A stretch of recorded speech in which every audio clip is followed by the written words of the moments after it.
Hello. So I recently went to Barnes& and Noble, the bookstore, and I bought some Rubik's Cubes that I've never toyed around with before. This one is called the Maltese Gear. So let's open it. I got some scissors and let's just start cutting into this thing. And I don't know if I'll be able to do a full solve. I'm touching it for the first time. It feels very dry, almost like it's sandpaper on the outside. It first turns. It's a lot like the Gear Cube, which I know used to be called the Danger Cube because it can pinch your fingers quite easily. Those middle things really turn a lot. They turn faster than the outer layers move. So that was a R4, so I can do that this way too. I'm not sure if this is any different from the Gear Cube because the Gear Cube has the same 2x2 overall mechanism with the gears in the middle. But then it's just like these corners are taken out. And I don't know if the corners being missing actually affects anything because, well, the giant 2x2 corner still kind of contains all three sides in a way.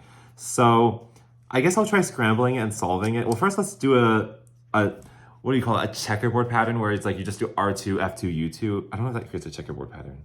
Let's just do it though. So R2. Okay, so if you do an R1, it leaves, okay, wait, let's see. The corner, the gear pieces in the middle, how much do they twist? I don't know, I can't count how many.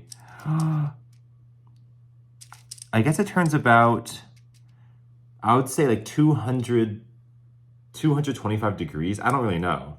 And then if you do another R or R prime, then it turns another There's another 225 degrees, I believe. I don't know if that's correct. So that leaves these X-shaped gears flipped 180 degrees from their normal spot, so they feel like they're sticking out kind of weirdly. So that's an R2. Let me do a U2. So that's U2. I don't really know which is which. I'm kind of messing up the orientation. And there's an F2. So this is okay, it's not really a checkerboard pattern. This is more like an Ortega if you did, no, it's not R2, F2, R2 either. It's just something. Well, okay, so white is opposite yellow, red is opposite purple, and green is opposite blue. So we have this. Now I'm going to scramble it and see if I can solve it. So obviously I can do the corners just fine, just like a normal 2x2. What I'm curious about is if I solve everything corners wise and I just leave the gears for last, how many cases would there even be for the gears? I feel like it can't be that much. I know that for the Gear Cube, we can just do an R4 to solve certain cases if the gears are not solved. Okay, let me just do 3 more moves. 1, 2, let's say, wait, no, that looks like it's still broken. Okay, 3, 2, 1. Okay, I'm gonna say that's scrambled, okay? So here we go. I do not know CLL. I mean, at one point I knew all 40 algorithms, which is not that much, but I used to know the full set, but I have since forgotten. So we'll see what happens. And also this is not my normal color scheme, so we'll also see what happens there. We don't have any 2x1 bars, but I guess I'll just, it's okay. I'm not going for speed.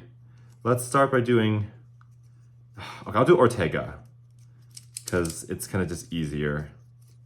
So I'm doing the blue face. I have 3 pieces of the blue face. Now I move this guy. What, does it lock? No, it does not lock. I thought it locked on me.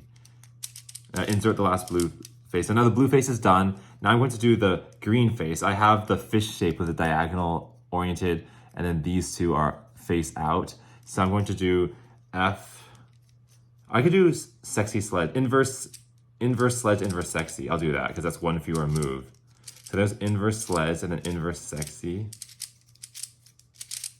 There we go. So blue face and green face are done. Now I just do the PBL, which I have 2 bars on top and bottom. So I'm just going to, so that means it's just adjacent.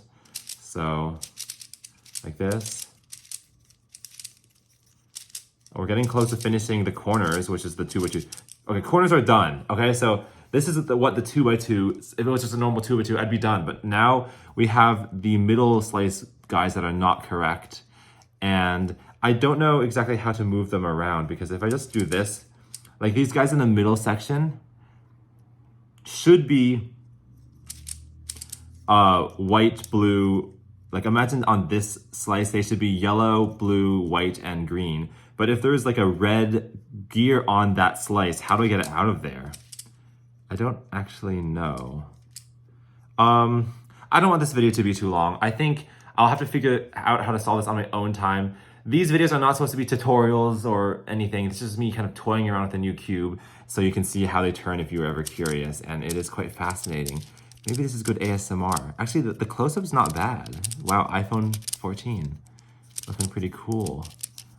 But yeah, I figure, I imagine to solve these like middle gear things, it's probably some sort of commutator that keeps all the corners normal, but changes the other stuff. If I do an R4, will this yellow gear stay in the same spot? 1, 2, 3. No, it doesn't. It moves. Okay, so that's a hint. An R4 does something. I don't think I'll figure it. Should I try to? No, I'm not going to. I don't want this video to be too long. If it hits 6 minutes, you guys are gonna get so bored. Okay, I don't need to act like that. That was not good. But yeah, you guys, you've got busy lives and you don't have more time than 6 minutes to spare per day. So yeah, a Maltese cube. It's called the Maltese Gear. Maltese Gear, bought at Barnes & Noble. So bookstores have cool stuff too. Yeah. Okay, see you later. Bye.